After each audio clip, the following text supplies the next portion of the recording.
امام شافعی رحمت اللہ علیہ نے امام احمد بن حنبل کے متعلق خواب دیکھا۔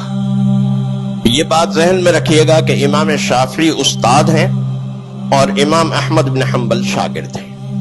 امام شافعی نے خواب میں دیکھا نبی کریم صلی اللہ علیہ وسلم کی زیارت ہوئی خواب میں، اور نبی کریم صلی اللہ علیہ وسلم نے خواب میں امام شافعی سے کہا کہ احمد بن حنبل کو ہمارا سلام کہنا اور کہنا کہ اللہ انہیں آزمانے والا ہے، وہ اس آزمائش میں ثابت قدم رہے۔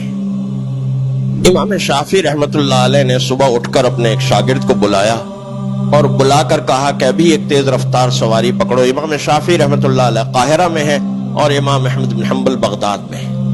ابھی ایک تیز رفتار سواری پکڑو اور جاؤ اور احمد بن حنبل کو یہ سارا خواب سناؤ۔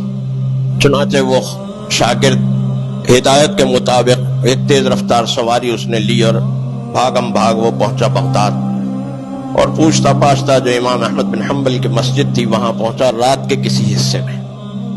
صبح کو فجر کی نماز کے بعد اس نے امام احمد بن حنبل سے ملاقات کی اور اس نے کہا کہ میں قاہرہ سے آیا ہوں اور آپ کے لیے استاد محترم امام شافعی رحمت اللہ علیہ کا ایک پیغام لے کر آیا ہوں۔ کبھی کیا پیغام لے کر آیا ہو؟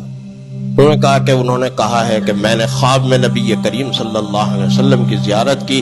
نبی کریم صلی اللہ علیہ وسلم نے کہا ہے کہ احمد بن حنبل کو ہمارا سلام کہنا اور یہ کہنا کہ اللہ انہیں آزمانے والا ہے، وہ اس آزمائش میں ثابت قدم رہے۔ امام احمد بن حنبل اس بات کو سن کر زار و قطار رونے لگے اور کہنے لگے کہ کیا احمد بن حنبل اس قابل ہو گیا ہے کہ اللہ اس کا امتحان لے گا؟ اور جو کرتا پہنا ہوا تھا وہ کرتا اتار کے اسی وقت اس کو انعام میں دے دیا اور کہا کہ میرے پاس اس وقت کچھ اور دینے کے لیے نہیں ہے، میرا یہ کرتا تم لے جاؤ، یہ تمہارا انعام ہے، تم بہت بڑی خبر لائے ہو میرے لیے۔ چنانچہ وہ شاگرد واپس آیا۔ جب وہ واپس آیا تو امام شافعی نے اس سے کیا پوچھا؟ امام شافعی نے اس سے پوچھا انعام میں کیا ملا تمہیں؟ انہوں نے کہا شیخ جو کرتا انہوں نے پہنا ہوا تھا، انہوں نے کہا کہ میرے پاس اور اس وقت کچھ نہیں ہے دینے کو، یہ کرتا تم میرا لے جاؤ۔ تو امام شافعی نے کہا، یہ بات یاد رکھیے گا، امام شافعی استاد ہیں اور احمد بن حنبل شاگرد ہیں۔ امام شافعی نے کہا دیکھو میں تم سے یہ تو نہیں کہوں گا کہ وہ کرتا تم مجھے دے دو، ہاں البتہ اتنی خواہش ضرور کروں گا کہ اسے بھگو کر اسے نچوڑ کر اس کا پانی مجھے دے دو، میں وہ پانی پینے میں استعمال کروں گا کہ وہ احمد بن حنبل کا کرتا ہے۔ اللہ تعالیٰ جب امتحان لیتا ہے تو اللہ تعالیٰ بندے کے درجات کو، اس کے رتبے کو بلند کرنا چاہتا ہے، اسی لیے امتحان لیتا ہے، اور بندہ اگر اس امتحان میں کامیاب ہو جاتا ہے تو اللہ تعالیٰ اس کے رتبے اور اس کے درجات بہت بلند کرتا ہے، بندہ تصور نہیں کر سکتا کہ یہ اہل ایمان کیا ہے۔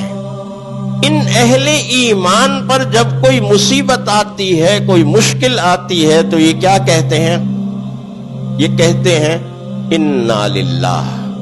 انا للہ کا مطلب کیا ہے؟ بے شک ہم اللہ ہی کے تو ہیں، اللہ ہی نے ہمیں بنایا، اللہ ہی نے ہمیں پیدا کیا، ہم اللہ کے بندے ہیں، ہم اللہ کی مخلوق ہیں، ہمیں لوٹ کر بھی اللہ ہی کی طرف جانا ہے، وَإِنَّا إِلَيْهِ رَاجِعُونَ۔ تو جب ہم اللہ کے بندے ہیں، اللہ ہی کے ہیں، اللہ ہی کی طرف لوٹ کر جانا ہے، تو اگر اللہ نے کوئی مشکل میں گرفتار کر دیا تو اس میں شکوے کی کیا بات ہے، اس میں پریشان ہونے کی کیا بات ہے؟ یہ تو اللہ کا حکم ہے، اللہ کا فیصلہ ہے۔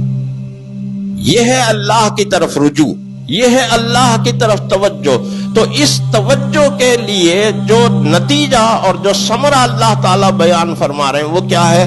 وَبَشِّرِ الصَّابِرِينَ، ایسے صبر کرنے والوں کے لیے خوشخبری ہے۔